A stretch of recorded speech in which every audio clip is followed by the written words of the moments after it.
E é o que mais acontece, fica atrelado àquela dívida por 20, 30 anos. Exatamente. Uma coisa é o contrato de direito civil que nós temos entre o casal ou um deles e a instituição financeira, e a outra é o direito de família, é o divórcio. Esse imóvel não é teu, tu não está partilhando o imóvel, tu está partilhando parcelas, tu está partilhando indenização. Então, normalmente o que as pessoas fazem é colocar no divórcio lá, dizendo que o fulano vai ficar na casa e que ele se responsabiliza por pagar as prestações. E isso, no final da história, Yasmin, vale o quê? Nada. Olá, ilustres. Quando duas pessoas adquirem um imóvel financiado e depois têm que dividir esse imóvel, como é que funciona? Esse é o assunto do nosso podcast de hoje. Fiquem ligados.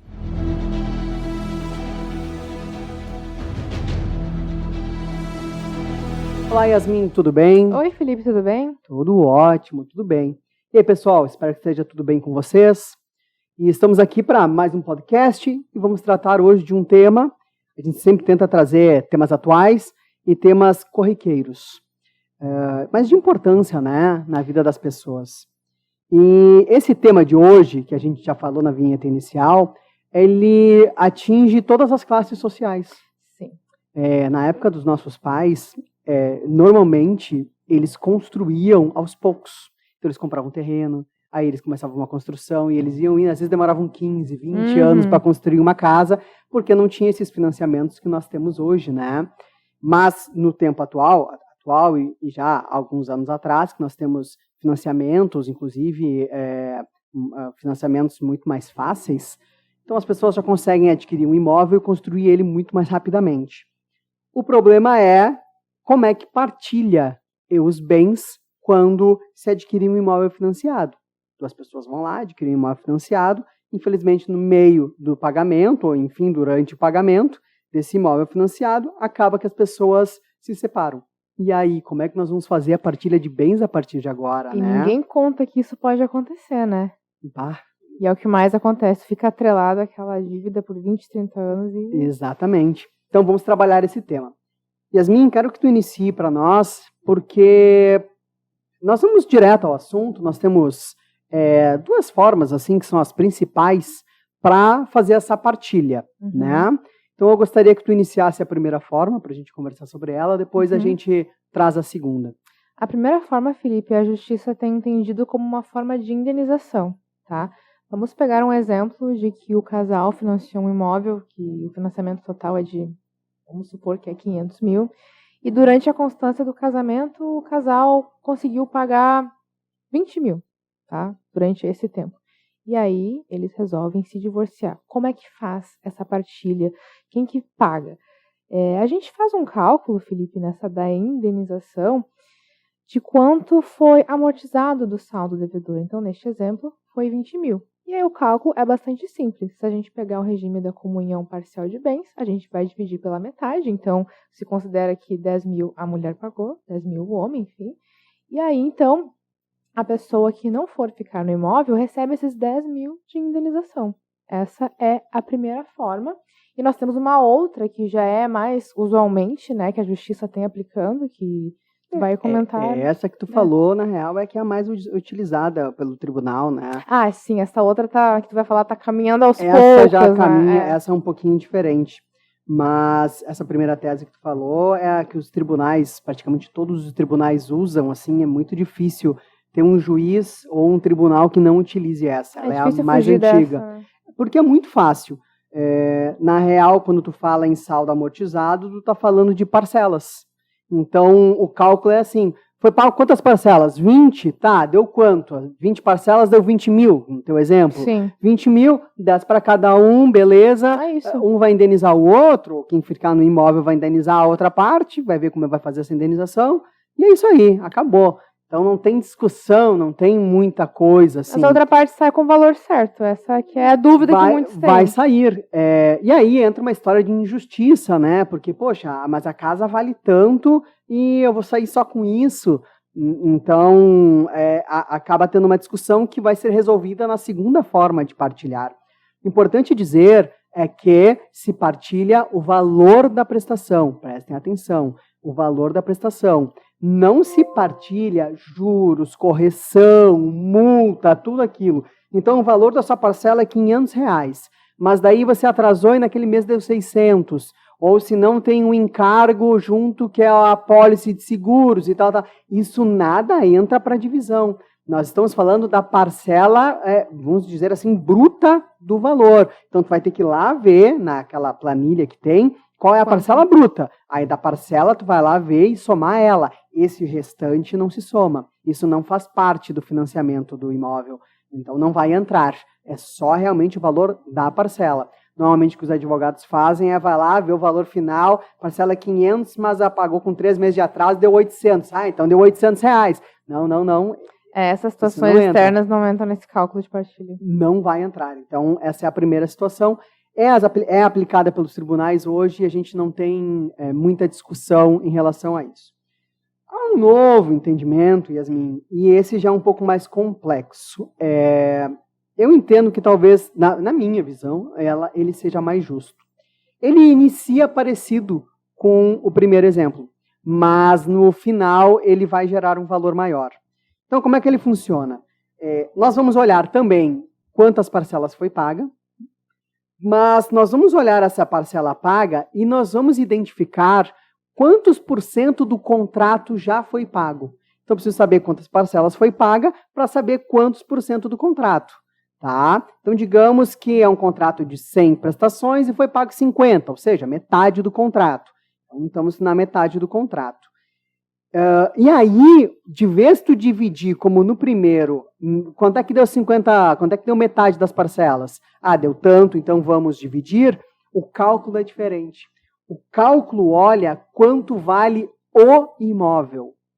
Então, esse imóvel vale 500 mil, que era o teu exemplo, beleza. Quanto é que é 50% de 500 mil? Ah, é 250 mil? Bom, então o valor a ser pago para essa pessoa vai ser o valor do imóvel. É assim que funciona esse cálculo. Então ele dá na minha visão, ele dá uma justeza maior. Porque quando tu faz esse cálculo do primeiro, a pessoa recebe só a parcela. Mas o outro, no final, vai ficar com o imóvel pronto. Sim. Vai ter um bem no nome dele, vai estar tudo lá certinho. O outro sai meio que desfalcado, e o outro vai ficar. Né? Agora, nessa nova, tu utiliza um valor real, que é o valor do imóvel que está sendo pago. Se vocês fossem vender o imóvel, vocês não venderiam pelas parcelas, vocês venderiam por aquele valor. Então, quer dizer que na hora de vender, tu vende pelo valor, mas na hora de dividir, tu quer dividir pelas parcelas. Não é muito justo. A conta não fecha. Sim.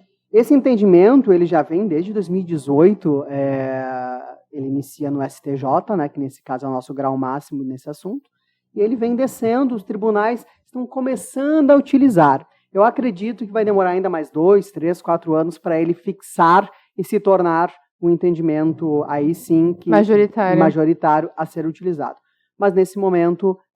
o primeiro exemplo que prevalece. O primeiro é o que prevalece, é muito difícil tu conseguir... usar o segundo, porque tu vai ter que conseguir ir para o STJ para conseguir fazer essa tese vingar, sendo que está só em uma turma, então é difícil. Yasmin, FGTS. Vamos trabalhar, já que a gente está falando de divisão, né? Não raras vezes as pessoas usam o seu FGTS para iniciar esse financiamento. Como é que funciona a divisão do FGTS? Nós temos duas possibilidades, Felipe. A gente tem que primeiro analisar se esse FGTS ele é anterior ao casamento ou ele é durante essa união. Se ele for anterior, vamos supor que ele tem um valor lá de 10 mil de FGTS, resolve aplicar nesse financiamento, só que é anterior ao casamento. Então, como é uma verba anterior, quando eles se divorciarem, o outro cônjuge vai ter que indenizar de volta para aquela pessoa o valor do FGTS investido. Agora, o mesmo não acontece se esse valor se der na constância do casamento, porque se entende que é em prol da família, do casamento, enfim, para construir uma vida em comum. Então, não recebe este valor de volta. Então, tem que ter cuidado e atenção às datas. O primeiro é particular, o segundo é comum. Né? A regra é essa. Então, tem que cuidar. FGTS pode retornar. Não que tu tenha que pagar. Daqui a pouco o que vai acontecer é tu vai compensar. Ah, mas tem um carro. Aí tu vai jogar. Tu vai negociando. Aí tu vai jogar os valores para conseguir encaixar essa partilha de bens, né? Mas há essa possibilidade sim. E como eu digo, Yasmin, a pior coisa que tem é a pessoa não deixar o like no vídeo. E quando a pessoa não faz isso, Felipe, dá tudo errado no processo, no financiamento, dá tudo errado só pra Primeiro porque não nos contrataram. E segundo, exatamente. E segundo porque não tá dando não deixou o like, não ajudou a gente. Então, o que eu posso fazer, né? Nós estamos aqui, né? Pô, ajuda o pai, né? Vamos lá. Então a gente vai tomar uma água e depois a gente retorna e a gente espera muito. Enquanto isso, por favor, né? Aquele like, aquele compartilhamento. Eu sei que tu tem alguém que está se separando no financiamento. Eu sei disso. Eu tô olhando para ti porque eu sei que tu tem. Né, Yasmin? É óbvio. Então, sempre tem alguém que tem. Manda esse vídeo para ela lá. Bom, Felipe, já explanamos as duas teorias, como que se procede. Agora eu vou largar na mesa alguns problemas típicos que a gente escuta por aí e que muitas pessoas não sabem como resolver e têm uma ideia muito errada. Primeiro, nós temos um contrato de financiamento. O que as pessoas normalmente imaginam? Bom, eu vou pedir para tirar o meu nome, você que se vire com as parcelas, e eu estou caindo fora, vou viver a minha vida, já que você que vai ficar com o imóvel. Só que elas não se dão conta que naquele contrato de financiamento a gente tem uma instituição financeira que, até ser quitado, ela detém a propriedade daquele bem, e não aquelas pessoas. Então, até essa quitação, quem é o dono, quem tem a propriedade plena, é a instituição financeira, seja a Caixa, enfim, qualquer uma delas. Então, não é tão simples assim. Uma coisa é o contrato de direito civil que nós temos entre o casal ou um deles e a instituição financeira, e a outra é o direito de família, é o divórcio. E aí as pessoas ficam assim... Não se conversam pois essas duas coisas. São institutos diferentes, tu não pode tirar daqui dali. O juiz da vara da família não pode obrigar a Caixa a tirar o nome da esposa que não quer mais ficar no imóvel e que o marido vai assumir. Não é assim que funciona. Então, Felipe, te peço então para tu iniciar, para explicar para as pessoas como é que funciona e quebrar esses tabus. Mas pensa assim, ó, o grande problema é exatamente esse. Tu matou o problema. O problema qual é? Nós temos um agente financeiro que é dono do imóvel. Tu só vai ser dono quando tu quitar ele. Beleza. Existe um contrato civil que vocês fizeram com a Caixa, ou com agente financeiro que seja, né? Tá lá, vocês fizeram um contrato. Beleza. Esse contrato não conversa com o divórcio.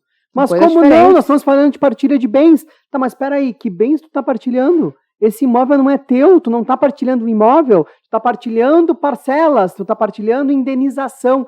Escutem no início, nós falamos em indenização.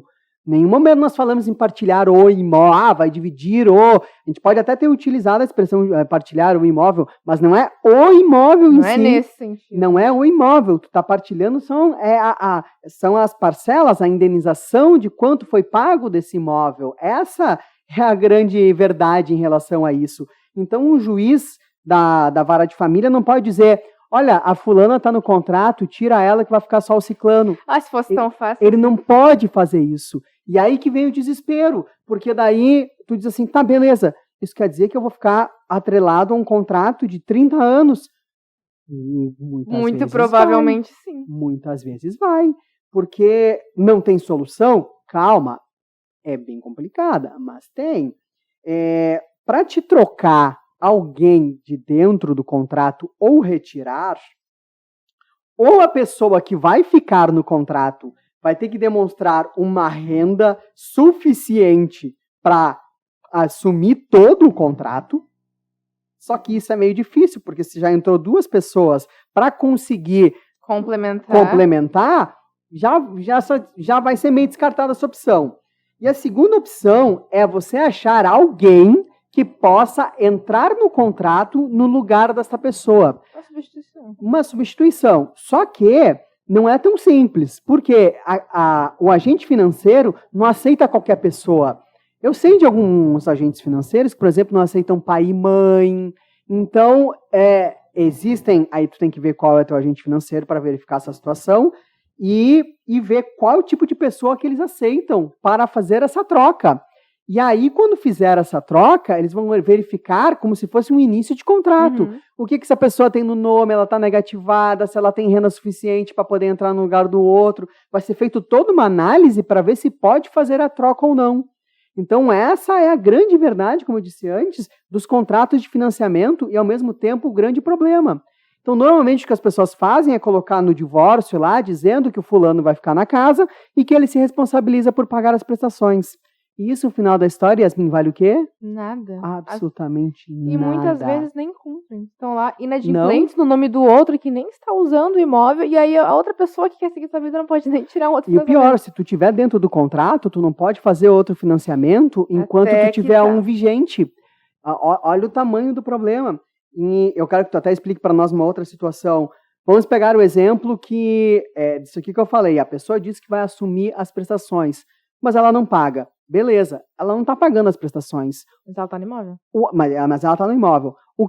De quem o agente financeiro vai cobrar? O agente financeiro vai cobrar de quem está no contrato. Então, se a pessoa que saiu, não interessa se, mas eu combinei com a minha ex que ela ia pagar.